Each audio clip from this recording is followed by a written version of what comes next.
हिम्मत कैसे हुई मुझे अपने साथ सुलाने की? कैसे आई मैं यहाँ? कैसे आई हूँ मैं यहाँ? नहीं, एक सेकंड, आपको पता है ना कि मेरा कमरा अलग है, फिर भी आपने अपने बिस्तर पर अपने साथ मुझे सुलाने की हिम्मत की कैसे?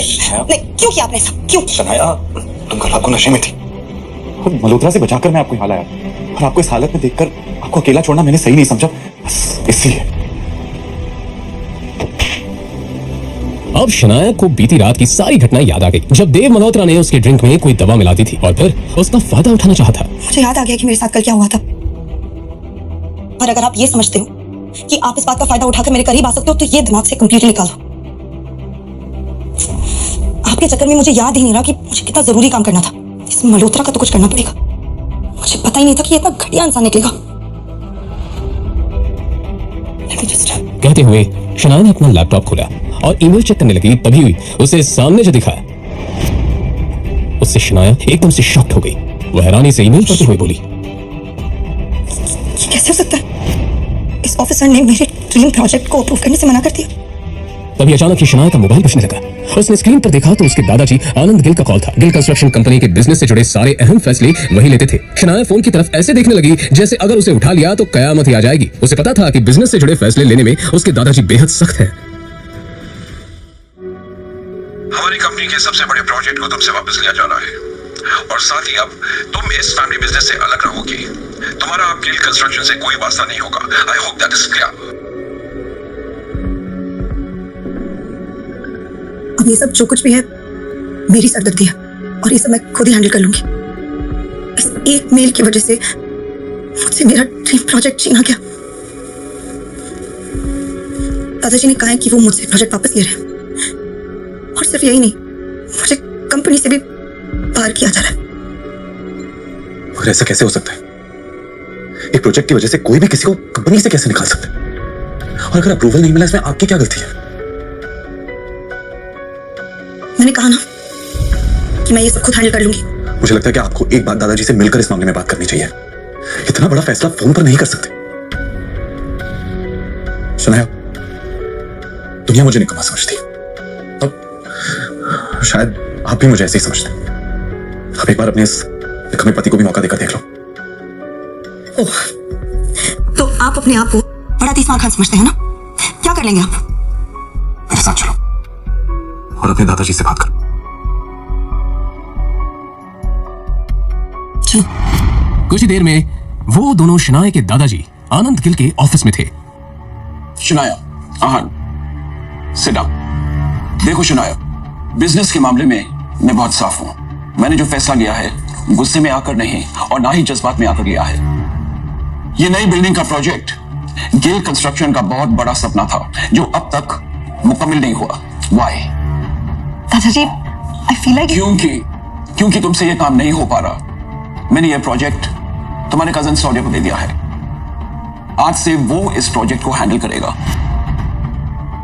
तुम घर पर बैठकर आराम करो। पर दादाजी, ये प्रोजेक्ट मेरा सपना है दादाजी। मुझे नहीं पता क्या कमी रह गई जो हमें अप्रूवल्स नहीं मिले, बट आई प्रॉमिस यू किसी भी हाल में मैं अप्रूवल्स लेके रहूंगी। दादाजी प्लीज, शौर्य को ये प्रोजेक्ट देने से पहले मुझे एक आखिरी मौका दीजिए प्लीज दादाजी। ठीक है, मगर ये काम आज ही होना चाहिए। I hope I am clear on that. जी दादाजी, एब्सोल्युटली।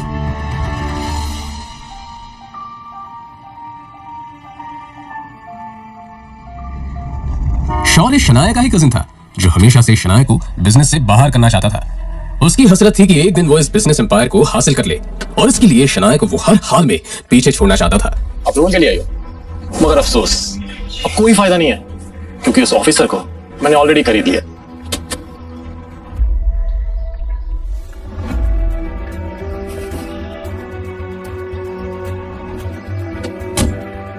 भाई तो बड़ी मस्ती कर रहे थे। मिस्टर सक्सेना,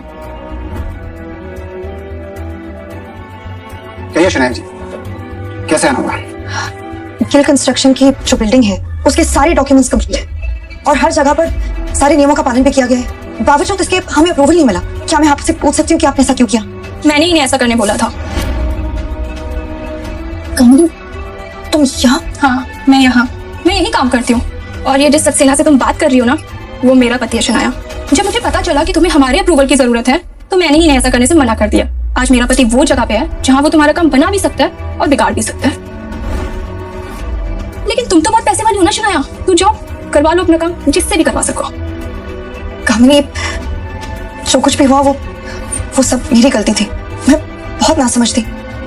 प्लीज अगर हो सके तो सब भूल जाओ। मैं नहीं भूल सकती शनाया, मैं नहीं भूल सकती उस दिन को शनाया जिस दिन मेरी शादी तय हुई थी और ये बात मैं तुम्हारे साथ सारी सहेलियों को बता रही थी और तुमने मेरे बेरोजगार पति के बारे में सुनकर सबके सामने उसका मजाक उड़ाया था और मेरा भी मजाक उड़ाया था।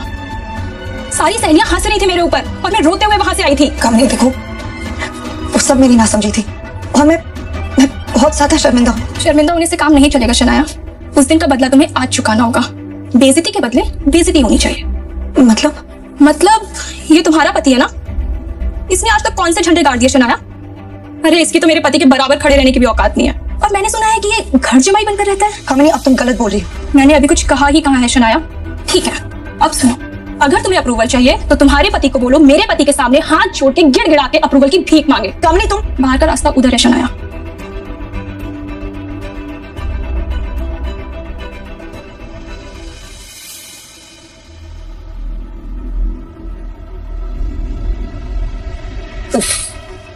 शायद काम हुआ नहीं। So sad. अब तो तुम्हें प्रोजेक्ट मेरे हवाले करना होगा। और तो और आनंद दादू की नजरों में भी अब तुम किसी काम की नहीं रही। अब तो तुम्हें कंपनी भी छोड़नी पड़ेगी। तुम बिल्कुल टेंशन मत लो, मैं हूं ना, मैं सब संभाल लूंगा। तुम बस घर पर आराम करो अपने उस निकम्मे पति के साथ, उसकी बीवी बनकर। और वो तुम्हारा पति कहाँ रह गया? वापस नहीं आया तुम्हारे साथ?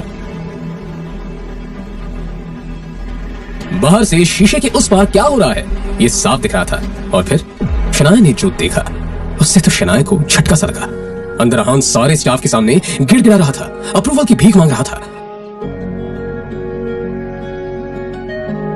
सचमुच बहुत प्यार करता है तुमसे, तुम्हारे लिए कुछ भी कर सकता है। जैसे कहां से मिला तुम्हें ये? खैर मुबारक हो, तुम्हें तुम्हारा अप्रूवल मिल चुका। मगर ये कैसे हो सकता है? मैंने तुम्हारे पति को पैसे दिए। वो तुम्हें वापस मिल जाएंगे। मेरे लिए मेरा बदला ज्यादा जरूरी था।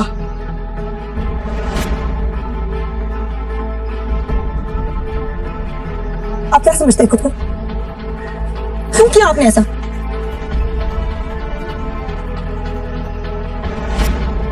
तुझे क्या लगता है कि तेरे ऐसा करने से शनाया को सब कुछ वापस मिल जाएगा? मैं इसे कहीं का नहीं छोड़ूंगा। तू क्या दुनिया में कोई भी शनाया का बाल तक बाका नहीं कर सकता।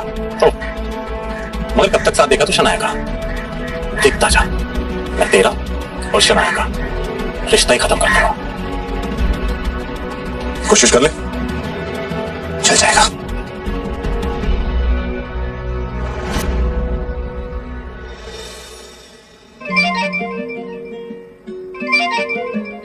जी दादाजी। तुम्हारी कामयाबी की खुशी में हमने आज पुराने घर पर पार्टी रखी है। तुम आहन के साथ आ जाओ। जी दादाजी, थैंक यू, हम आ जाएंगे। क्या वो दादाजी ने पुराने घर में पार्टी रखी है और हम दोनों को बुलाए हैं।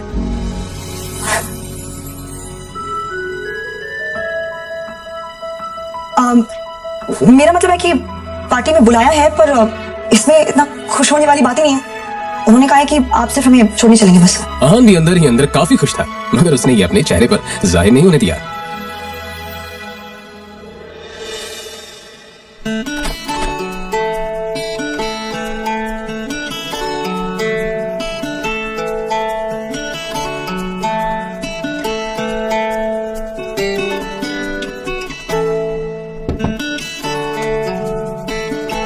इतना हैरान होने की कोई जरूरत नहीं है। अपने लिए कुछ कपड़े मंगवाए थे, पसंद नहीं आए। दुकानदार पैसे वापस ही नहीं कर रहा था तो मैंने सोचा आपके लिए कुछ मंगा।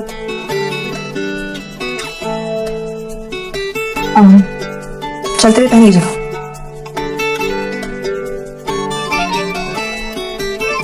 हाँ शगन बोलो। शनाया, ये शॉपकीपर बोल रहा है कि तुमने आहान के लिए स्पेशल ऑर्डर देके सूट बनवाया है। क्या चल रहा है ये सब? तो मैं आहान के लिए कुछ करूं तो उसमें गलत क्या है? फोन रखो, बाद में बात करते हैं।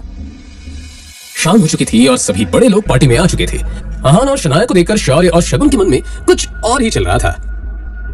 एक काम हुआ था मैंने जहान को, वो भी नहीं हुआ इससे। आजकल बहुत सर पर चढ़कर नाच रहा है। इसके लिए मैंने खुद कुछ सोच रखा है, कुछ ऐसा जिससे जितनी ये जोड़ी खूबसूरत दिख रही है ना उतना लोग इन पर थूके। उसके लिए मुझे तुम्हारा साथ चाहिए होगा।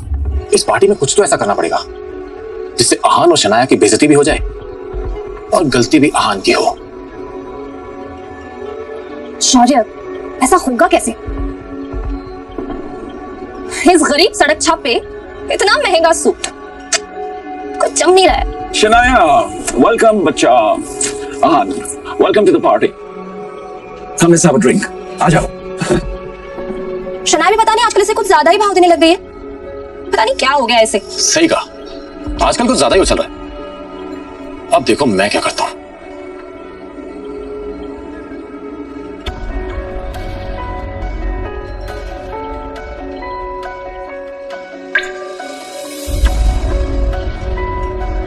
अरे आहान, आज ये सूट कहां से मारा?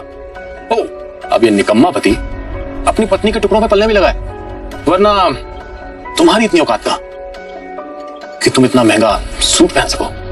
अरे जीजा जी, इसकी बातों का बुरा मत मानिए आप।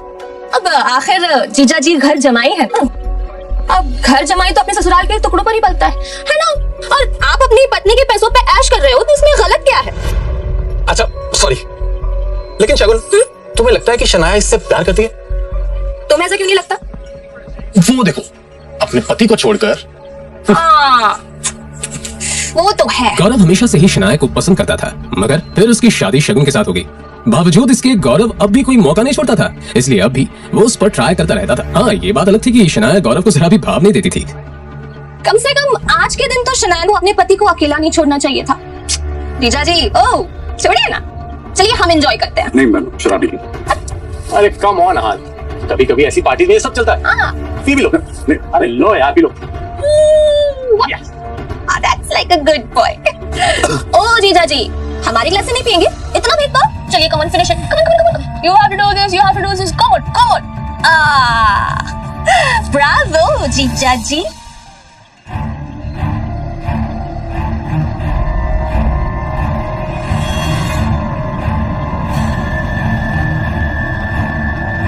सुनिए सुनिए सुनिए, ये है हमारे घर के दामाद। इनमें बहुत सी खूबियां हैं, और ये किस खानदान से है, इनका पेशा क्या है, आज ये सब बताएंगे कि इन्होंने क्या सोचकर हमसे रिश्ता जोड़ा।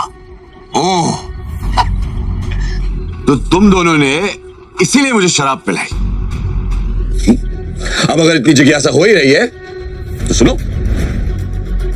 साले साहब, पहले आपसे शुरू करते हैं। तुम ना एक नंबर के लालची और खुदगर्ज इंसान हो। गिल कंस्ट्रक्शन के भाग दौड़ को हासिल करना चाहते हो और इसीलिए तुम शनाया को अपने रास्ते से हटाना चाहते हो।